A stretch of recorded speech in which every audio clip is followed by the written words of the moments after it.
అందరికీ నమస్కారం అండి. ఈరోజు మనం చెప్పుకునే అంశం తల్లిదండ్రుల గొప్పతనం. ఈ సమస్త భూమి కంటే బరువైనది తల్లి. ఆకాశం కన్నా ఉన్నతమైన వాడు తండ్రి. ఒకసారి తల్లిదండ్రులకి నమస్కరించిన గోవు దానం చేసిన ఫలము లభించును. తల్లి జ్ఞానము ఇచ్చును. 10 మంది ఉపాధ్యాయుల కన్నా ఆచార్యుడు గొప్పవాడు. 10 మంది ఆచార్యుల కన్నా తండ్రి గొప్పవాడు. తండ్రి కన్నా వెయ్యి రెట్లు గొప్పది జన్మనిచ్చిన తల్లి. వారికి సేవ చేస్తే 6 సార్లు భూప్రదక్షిణ చేసిన ఫలము, 1000 సార్లు కాశీయాత్ర చేసిన ఫలము, 100 సార్లు సముద్ర స్నానం చేసిన ఫలము లభించును. ఏ పుత్రుడు, పుత్రిక మాతృదేవతను సుఖంగా, సంతోషంగా ఉంచరో, సేవించరో వారి శరీర మాంసంలో సునక మాంసం కన్నా హీనమని వేదం చెప్తోంది.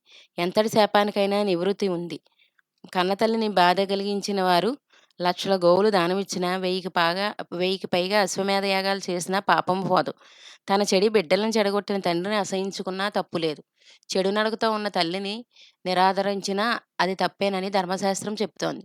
తల్లిని మించిన దైవం లేదు. గాయత్రి మించిన మంత్రము లేదు.